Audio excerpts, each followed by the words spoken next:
With each day, a new beginning, another opportunity to become all you are created to be.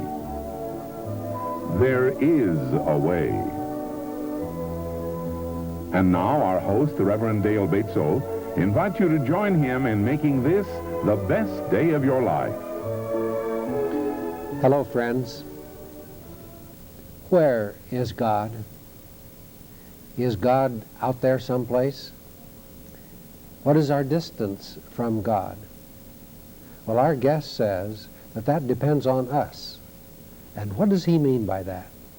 Well, let's ask Dr. Gregory Penn, minister of Unity of Escondido in Escondido, California.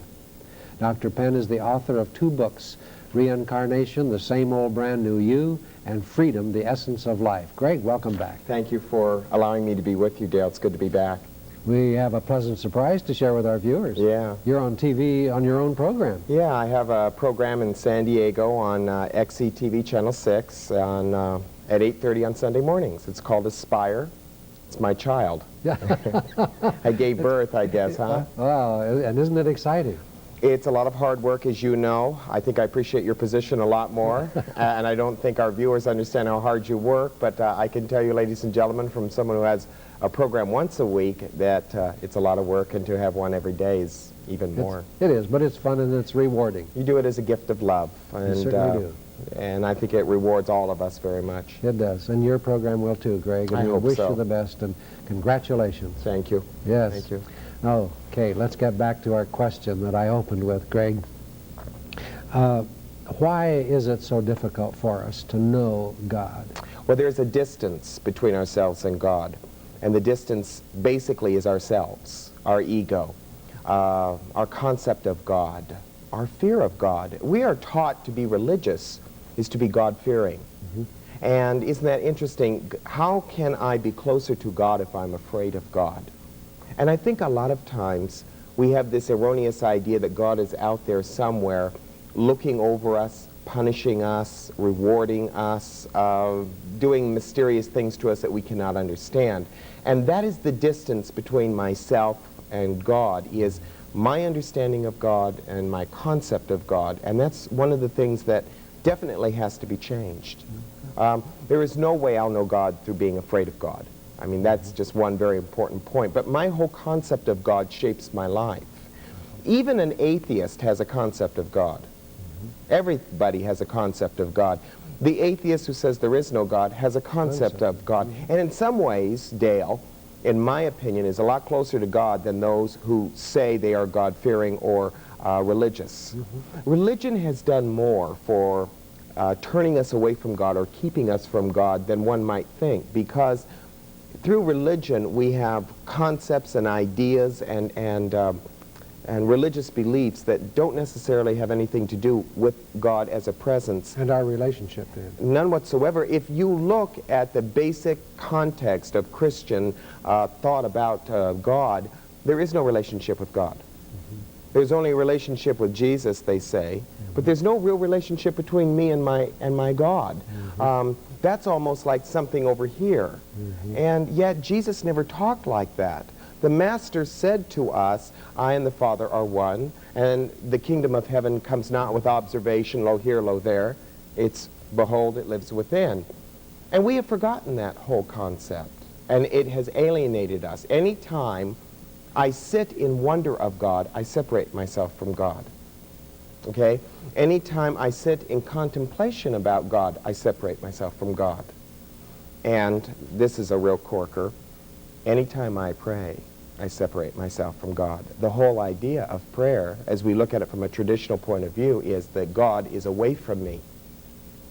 I'm begging, beseeching. I am begging, beseeching. I have separated myself from God, and when I say I need to pray to God, I've made this large gap. Jesus said, your Father knows of your needs before you ask. So in essence, what he is saying, in essence, is you don't need to pray the physical words like, God, please help me. God knows you need the help. God knows I need the help. You know what I mean? But to ask for it is unnecessary. Also, I would like to take another little approach here. Jesus is part of the culprit here in our problem. And it's really not him as much as it is the time. Okay. Yes, and our understanding. Yeah, our there's been a lot of time since Jesus was here, and the psychology of an Easterner is a lot different, obviously, than our own psychology. And here's where the problem lies. Jesus always referred to God as Father. Okay, and he did this for a reason. To associate, or to get the people to associate with God as a loving presence, an all-abiding, all-loving, all-providing. And that seemed to be his main thrust with God, that God was an all-providing type of presence. But we have misinterpreted that. We have looked at God as a male. We have looked at God as a man. We look at him as an anthropomorphic being that we have to please. And if we displease this being, all hell breaks loose in our life. This is what separated us from God. I mean, these are just a few of the things. I can't know God as I am. I have to be different inside myself. Jesus was a very different man. Buddha was a very different man. Lao-Tzu was a very different man. These were men who stepped out of their ego to find God inside themselves. And that's what we should be doing, I think. That's what my life is working towards. And if we want to know God, and I don't know, Dale, the longer I live, the more I wonder if anybody really wants to know. I think there is a level of intellect that wants to know, but God is not a half being. You can't go halfway to God. You either go all the way or you don't go at all. And I think religion's taught us to go halfway. Okay. Really. Okay. And that leads me to, I think, the next logical question: where is God? Well, to answer the question, God is within means nothing. To answer the question, say God is everywhere also means nothing. God is where you are. And this is what I mean by that. As I sit here with you, part of me is with you, Dale. Part of me is with the audience. But there's another part that's with God. I'm fragmented right now. Okay, I'm sitting with you answering your questions. I'm very aware of the TV audience and very minimally aware of God right now, to be honest with you. When I close my eyes, when I start to go inside of myself, when I do practice my meditation, I find out that I am not the fragmented person that I am right now. I am not really Gregory Penn. I am a spiritual being. I'm really not a mental thing. I am a spiritual thing. And therefore, where I really am is in God. This other part of me that talks to you, functions with the mind, is more or less my human self. And while God is in that self is blind. There are none so blind as those who think that they are just a human being. So where is God? Where I am really. Where I really am as a spiritual being, there is where God is. When Jesus talked about God as the I am, that's what he was saying. He was saying Jesus the man is not God. Jesus as a man is not God. God is within those elements. But where God really is was in the Christ, or the I am. These concepts sound confusing in the beginning, but the more one practices meditation, the more one sees that there's another side to us that we have forgotten. It is our eternal side, that side to us that has lived forever and will continue to live forever. When Jesus said the Father and I are one, do you have a notion that that's exactly what he meant, not two? Exactly what he meant. When he was saying that, he was speaking from his Christ self. Yes, from Jesus the Christ. Yeah, well, yeah, and Jesus was gone. To be honest with you, when he said, I and the Father are one, Jesus was gone. There was no Jesus at that point. The ego was gone. And he was pure as you can be. And that purity just comes forth. And that's why he could say that I and the Father are one. When he was on the cross and he said, Father, forgive them, for they know not what they do, there were two. There was the man and there was the Christ, okay? And we see that. And that's fine. There's nothing wrong with that. I understand. That's why he said, I surrender my spirit. He was giving up his body. That whole shedding was an effort towards God. Everything is an effort towards God when you become spiritual. When you're religious, there is no effort towards God. The only effort you have is perpetuation of your ideas, of your concepts. That's religion. Spirituality is far different. That is a whole movement to God, where my whole thrust is to God. And that's far different than, I think, what we're used to in our Western culture. Yes, for Far many, different. For many, yes. Yeah. Yes. We have a little booklet that we shared with our viewers not long ago entitled, Wherever I Am, God Is. Now, in a sense, this is what you're saying also. We take God with us wherever we go, mentally, emotionally, or physically. When we can understand this, as Jesus did, then there's no separation. No. We will not find God, though, through our mental, emotional being. I understand that. Because that's what creates the illusion of a God. Yes. Everybody has... I was on a radio program the other day. I got to tell you this. It was a talk show, and people were calling in, and this one lady said to me, "Do you believe in God?" And I said, "Which God, madam? The one that you believe in, the one that you have created, or the one that I've realized?" And she said, "Well, there is only one God." And I said, "No, there are many different interpretations of God. You have your God, I have mine." I said, "Madam, does your God punish?" She said, "The evil." I said, "My God is compassionate and loving, unconditional." So, no, ma'am, I don't know your God. Do you understand? That is what we've done. We've looked to a book, a Bible, or we look to the Quran, or we look to the Upanishads, and we read these books, and we think in them are the keys. But the key really is in here. And when this key is opened up, then the books add to that, but they're not as necessary as our vision is, our perception of God. And our perception of God is derived out of separating mental and emotional states. Don't create God. God does not need my creation, my Gregory Penn opinion, okay? God is. Mine is to surrender enough to find that presence of God. Okay, let's go back to your time of meditation and recall what Jesus said about the silence. Yes. In the silence, we make ourselves one with the presence. In our silence, if we can get quiet enough, we'll hear God. We'll be one with God. We don't hear God through prayer, beseeching. We hear God through the prayer of silence. This is what Jesus was trying to tell us. Over and over. Over and over, but we have ignored it. And when we heard the Lord's Prayer, we thought that's what we were supposed to do, is repeat it. What he was just saying is, this is the posture you need to take within your consciousness to know God. You must forgive, you must recognize the presence of God, and then be open to it and trust. That's all the Lord's Prayer is about. It is not meant to be repeated. He was just giving them what we call posture, inward posture. As we sit here, erect, this is our posture, so we can communicate, okay? He was saying this should be your inner posture. If you don't have this inner posture, how can you know God? So on Sunday mornings, we go to church and we repeat the Lord's Prayer. It's a fallacy to do that. To me, it's blasphemy, because that's not what it was meant to be. It was meant to be a posture, not a repeating.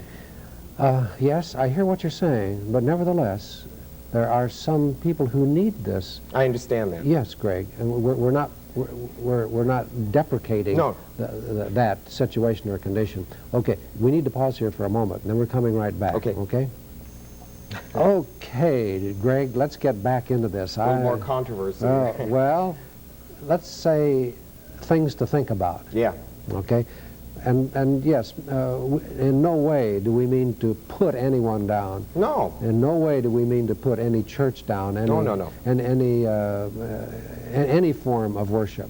No. We're exploring some new ideas about how to become closer to the Creator. One of the basic necessities of life, if you notice people like Jesus, these were men who stepped out of their religion. Do you understand? Yes. It's totally stepped out of their religion, totally stepped out of their religious concepts that they were raised with to find God. And in fact, Jesus, his whole movement was against that, not to be a person who was a rebel or to cause problems. He never meant that, but because that was the only way to find God, and that's my approach.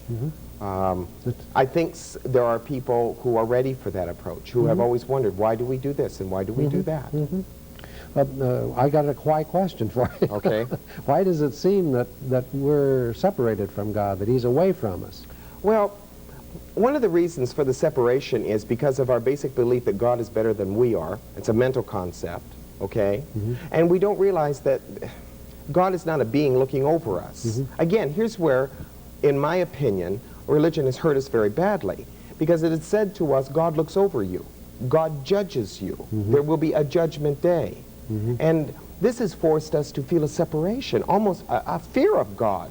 We all know how imperfect we are. I do. I'm very aware of my imperfections. But I'm not afraid of those anymore. And that's why we seem separate. How can I worship God when I fear Him or feel within myself less than God is? It'd be impossible. It'd be impossible. It'd be impossible. Try to relate to someone who you don't feel worthy of. Just try sometime. It's impossible. So we go through this motion of being religious. Nothing happens. I don't become closer. My mind wants to think I am. Okay, then what is it, Greg, that really keeps us from God? Fear. Fear keeps us from everything. We're afraid to know God. Isn't that an amazing statement to make? It's amazing, but we're afraid. And I'll tell you why. So much has to be let go of before we can know God. And we cherish a lot of our fears. We cherish them. We've lived by them. I have a thing I say to my people in Escondido, and it's this. You can sit on the mountain of Bandini that you have become comfortable with, and after a while it doesn't smell like fertilizer anymore.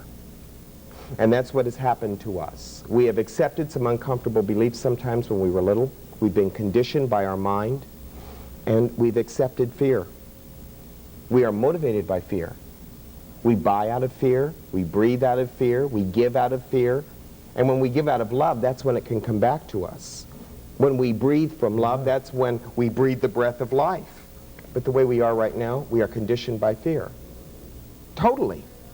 That's why we can't get close to God. I'm afraid to know God, because if I know God, that means I might have to give up this. I might have to give up hating. I might have to give up a religion. I might have to give up my cherished beliefs. I think in every one of us we know this, and we're afraid to make the step. I do. Also, we're afraid to be wrong. Americans just hate to be wrong. I don't know why we are afraid to be wrong, but we need to recognize that we are wrong, and we need to make some changes and not criticize ourselves for being wrong, but say, I'm wrong. I need to make some changes. Okay. This leads me to another question, and that relates to this. Might I also fear having to do the will of God? Might mean being unconditional. Might mean putting ourselves out. Now, I might not recognize this fear consciously, but there might be that fear there. What is it when I'm set in my ways? I'm afraid. I wonder how many of us are set in our ways. I hear people say, well, it's been good enough up to now in my life. Maybe not. It may have been a lot better. It could have been. Everything could be better. I feel this way. Those who live by the sword die by it. And the same thing within ourselves. Those who live by always having to be right will eventually die to that too. All right. Then let's get to the positive, may we? Let's get some how-tos. All right. How can we become one in God? Okay, the first thing we have to recognize is God is unconditional love. Now that's the first thing. God never punishes. God does not damn people. God does not look at you and me and say, well, Dale and Greg have made some horrendous mistakes in their life and I'm just going to send them to hell. Or they're bad people. God is unconditional love, which means, now we have a hard time fathoming this idea, but please forgive me and be patient. God is unconditional love means that everything is understood, everything is forgiven. Everything in the context of life is that we are only here to emulate that love. That's all we're here to do, is to emulate God's love. Unconditionally. Okay. That's our first concept. God is unconditional love, not a ruler. Okay. Number two. Okay, the second thing is to see the futility of our ego. Now, ego is a very, very slippery little character. Ego is developed through repeated thoughts and emotions. Patterns of mind, that builds ego. Ego then builds illusion. And illusions then come into our life in the form of illness, an illusion of grandeur about ourselves in some way, ego. I have to see the futility of ego. My whole concept of God, Dale, has changed over the years. And I have found this within myself, that I created God out of the egotistical illusions of my mind. And when I ceased doing that, I began to see the futility of my mind. I would say, well, God is in this plant. You know, I could be very poetic about God being in the plant, but that's my ego. That's easy to see, you know, God in the plant, but God in me is far more important than seeing God in the plant. So my ego gets in the way. I have to see the futility of my ego. Let it go. My ego creates illusions about God. Okay, I must see that. I have to come to the point of saying, I of myself know nothing. It is the Father within me. That's what and that's the point. You know, when I just can't go on anymore the way I am. Really. Where I can't go on anymore the way I am. And this is why I want to say this to our viewers too. Pain and futility play a very big role. We need pain and futility sometimes to find God, because it's the only way we let go. And this leads us to the third one. And the third step is to respond to the deep thirst of our souls. Now, what do you mean by that? Remember when Jesus said on the Mount, "Blessed is he who do hunger and thirst after righteousness, Yes. for they shall be filled." Yes. We fill our bodies. If I'm thirsty, I drink. Okay? If I'm hungry, I feed it. If I have to eliminate, I eliminate. Okay? Whenever my body wants, I do. But I'm not that way about my soul. My soul thirsts for God. Hunger and thirsts for God, and I ignore it. And what happens is it comes up in some sort of obsession. Maybe I'll start to overeat, or maybe I'll start to drink, or maybe I'll be obsessed with my work, sex, all sorts of things start coming up. And it's really not because I'm mentally off, but because my soul's hungering and I'm misinterpreting it. If I respond to the thirst of my soul, I will seek after the spiritual things of life, not just the physical things of life. Now this is a whole movement towards God. This you cannot go halfway through. And in the beginning we study, we read books, and we work on that kind of stuff. There's nothing wrong with that, but that's our beginning. Okay, number And four. the third one, or the fourth one, is to be less, or to live more, I should say, from our spirit and less from our senses or our mind. Live more from the Spirit. From our spirit. In other words, I've got to trust God. And I've got to be led more by that than my human logic and my five senses. Not my will, But thy will be done. Okay, and this is what Jesus did all of his life. And this is what caused him and other people more problems, because people would say, you can't do that. Remember how many times, you can't heal on the Sabbath? But he did. It was his Father's will. And that was the key. To know God, so many things must be let go of. Many things. And we must go back to the simplicity of our soul. That's what it's all about, to be simple again, to find God as simple. And then the power of God is revealed to us. Not as a man, but as a presence of unconditional love within us. Nothing to be afraid of, and everything to express. It is the most important moment in our life when we finally turn to God and put down our illusions and our fears about God and say, I surrender. and satisfy our longing, thirsting soul. That's it. That's what we're here for. That's what you and I are here for. Yes, yes. And that's what our audience is here for. Yes. Greg, thanks so much for coming and sharing. I hope I haven't confused our watchers, our listeners, but I'm honored to be here with you. Thank you so much. Thank you for your tolerance. Bless you. Bless you. Friends, we have had as our guest today Dr. Gregory Penn, minister of Unity of Escondido in Escondido, California. Will you affirm this with Dr. Penn and with me? I give thanks for God's loving presence within me and all about me. I'll repeat that. I give thanks for God's loving presence within me and all about me. Friends, will you make it a point to go through this day, discipline yourself to go through this day, giving thanks for God's loving presence within you and all about you? This will satisfy the thirsting and the longing of your soul. At the end of this day, you'll find that you'll feel very good about yourself. Give thanks for God's loving presence within you and all about you. Friends, thanks so much for being with us, and continue to tell your friends and your neighbors about our program, please.